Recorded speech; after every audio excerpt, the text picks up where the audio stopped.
Hello, you guys. It's Tara T. Stallings with Let's Talk Tara. I know that today is Monday. It's May the 7th, and I usually come on at 1 o'clock.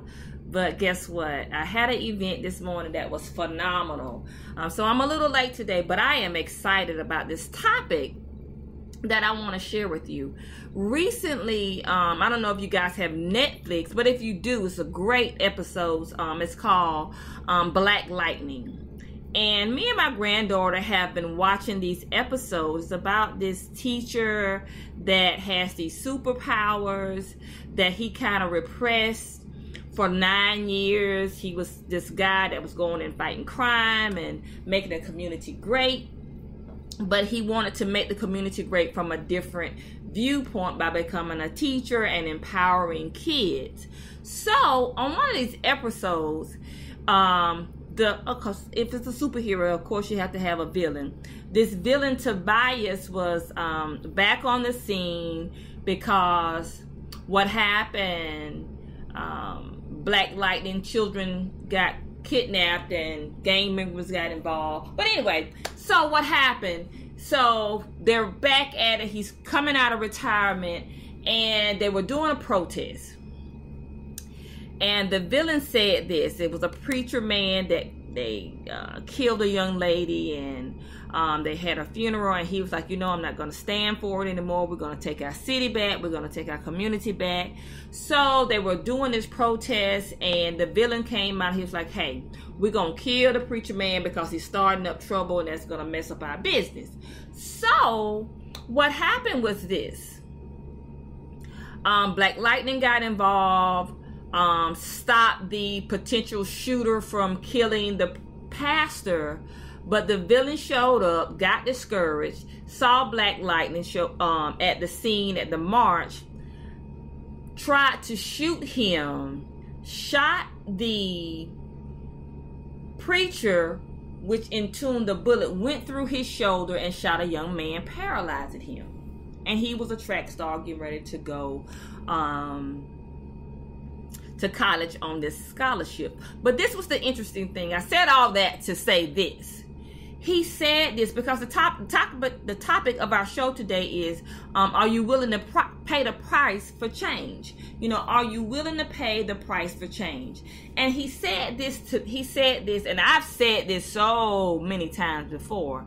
He said this, and he was talking about Christian folks. He said, look at the preacher man, look at the Christian folks. He said, so often, everybody wants to be a Christian, but they're not willing, and they want to be a Christian and they want to go to heaven, but they're not willing to die to get there. Now, I've shared this so many times. We want to go to heaven, but we don't want to die. So that kind of prompted my title and my discussion that I want to share with you today. Are you really willing to pay the cost for the change you are complaining about or desiring in your life? Because see, if you've been listening to me, if you've been following me, I've been talking about breaking cycles, wanting change, what it takes to get that change. But hey, you guys, it's a price. It's a price that you have to pay for change. And what happens is, most of the time, people are not willing to pay the price for that change that they are complaining about or they're desiring. They just kind of want it. I just want it to happen. They just want change to happen. And change just does not happen in your life. Not the change that you're looking for anyway. Not the change that you're wanting, because change is gonna happen, but it may not be the change that you're wanting to happen, because it's gonna take you doing something. Have you ever heard of the saying, for every action, for every reaction there's an action, for every action there's a reaction? For every action you get a response, you get a reaction. There is no reaction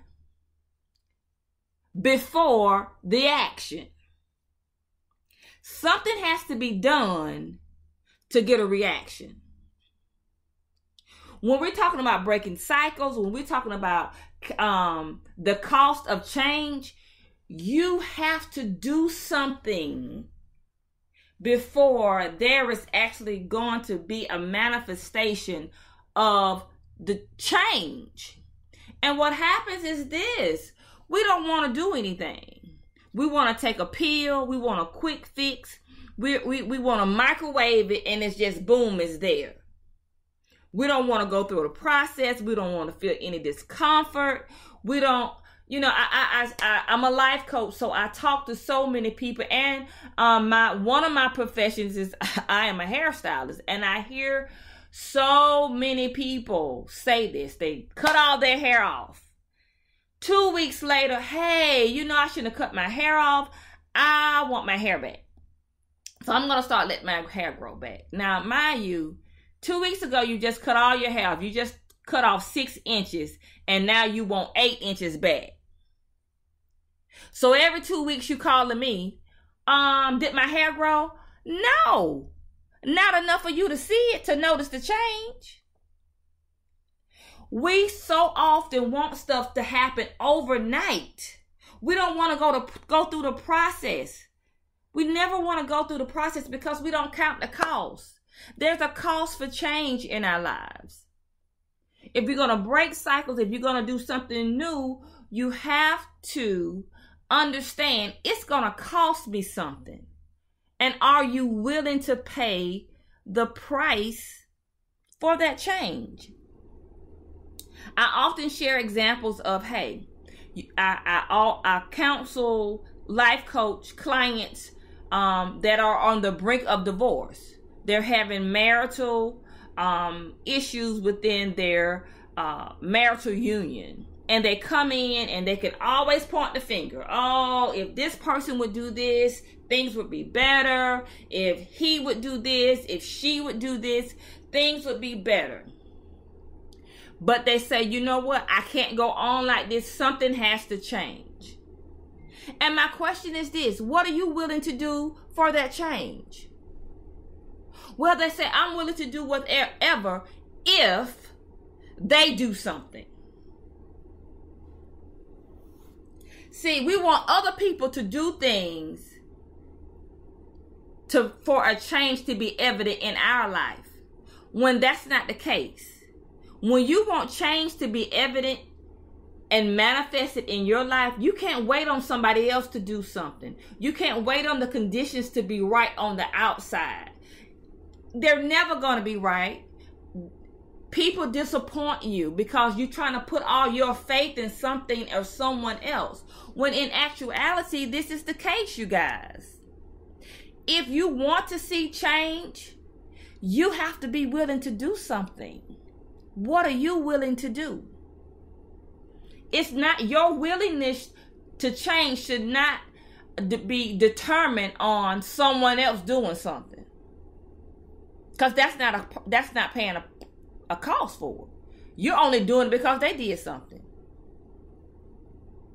If you're trying to lose weight, you can't wait on, well, if I only had a chef and they could fix my food every day. Well, if you had Jenny Craig delivering you food, because they deliver food, a Nutrisystem delivering you food every day, you can get the food delivered and prepared and delivered to you.